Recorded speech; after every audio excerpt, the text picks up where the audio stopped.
Terry's. No. Mid-trap. Mid-trap, okay? Those are going to be our two big ones for that one. The mid-trap and the rhomboids. For scapular adduction or retraction. Okay? And we say adduction on this because of the fact that that's what, in your book, that's what it calls it. The scapular adduction. But know that adduction is retraction, abduction is protraction. Okay? So scapular adduction, mid-trap and rhomboids. But then we also have scapular depression and adduction. What muscles are we testing there? Lower trap. Lower trap, and we're still getting some mid-trap in there as well. But we're hitting, because we're getting that depression, we're hitting the lower trap. It's the opposite of the shrug, right? Depression. Yes. So opposite of the shrug is depression. So, another volunteer. For scapular retraction and scapular depression. Fantastic. So, what position do you think I want my patient in? For scapular retraction. This motion. Sitting? Prone, Prone. right? Yeah, so think against gravity. Prone? Prone. Fantastic. Yay. Gotta use my arm. Yeah, gotta use your arms, so I'm gonna need those. Okay, I'm gonna have you scoot to this side a little bit. There we go. Good. Okay, so the motion, scapular retraction, we'll kind of expose that scap as much as we can. So I can feel his vertebral border there. And then go ahead and retract that scap for me. Fantastic. Okay.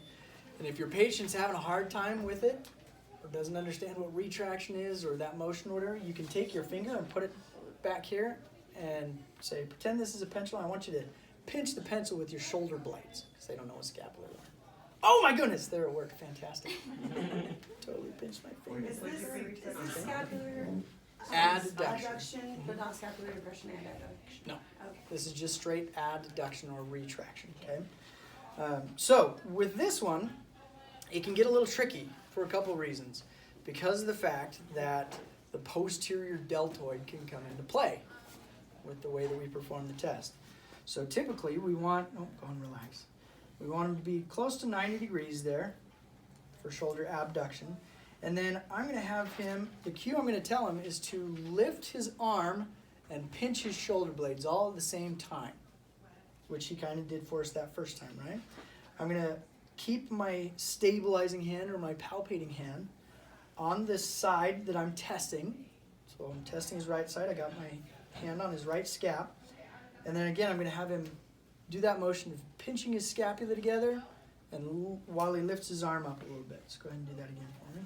Perfect. And then at the elbow, hold it there. Don't let me move you. And I'm going to apply some pressure. And again, I'm feeling, good.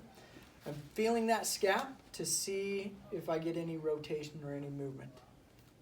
Okay. If he starts to go into protraction or go back to resting position, then I'm going to grade it just like normal. He held it pretty strong there, so I could give him a 5 out of 5. But if I started to see it melt or feel it melt, or he wasn't able to hold it against any resistance beyond just gravity, then obviously I would give him a 3, right? So I'm having a hard time because it feels like I'm already kind of retracted in this position, and apparently I'm not. But I don't know. My difficulty is that so far. Okay, because you still were able to retract like quite a bit. Actually. I don't know. I have to focus really hard on it. You did pretty good. All right. So again, I mentioned that the posterior deltoid can come into play. Okay. What if, however, the posterior deltoid is weak? Say he's got like a 3 on the posterior deltoid. I'm applying resistance here, which we know that posterior deltoid does horizontal abduction, right? We'll actually talk about that test a little bit later when we talk about just the shoulder joint. So if we do this test, that posterior deltoid is weak, he may retract the scapula really quite nicely. Then as I start applying pressure here, I feel the scap, and what am I going to see? that arm is going to drop while the scap, and it's if you're a healthy adult, it can be tough to isolate the two. But I might see the scap stay there and the arm start to go down. But if I'm paying too much attention to the arm and I see it start to go down, then I can mistakenly grade that middle trap incorrectly based on the strength of the posterior deltoid. So if I see that happen and I want to get just scapular motion, I'll have him go through that same motion, but now instead of applying pressure here at the elbow, I'm going to come up here and I'm going to apply, I can feel his scap right there. I'm going to apply my pressure at the scapula, at that acromion process. Couldn't you just try to separate protract basically the scapula? Like coming into this position and just pushing out, or over here? Yeah. I Pushing mean, if away? he's retracting and wouldn't you just want to try and create a protraction You could, but again, to isolate it from the... You don't want to compress the muscles I'm trying to use. I would end up putting a lot of pressure on those muscles, and it's not going to give me a lot of surface area to get a good grip to apply adequate resistance. Hence the reason we go from a more distal position, okay? But again, if that deltoid is weak, then I can still palpate the scap. Go ahead and retract for me. And then I'm going to come in here, right at that acromion process, and I'll apply my resistance. Good, okay? Seems like you're just getting a lot more delt in either position than actual muscles that are retracting. When I'm applying here, I'm getting less deltoid Oh, absolutely. than I would out here, right? Yeah. But again, if I'm applying from in here, I'm going to apply all my pressure right over those rhomboids and middle middle traps. I see the Which we problem. don't want to do, right?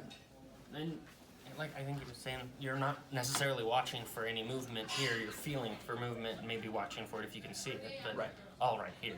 Right. So even if there's deltoid or posterior deltoid getting into it, that's not what you're looking at.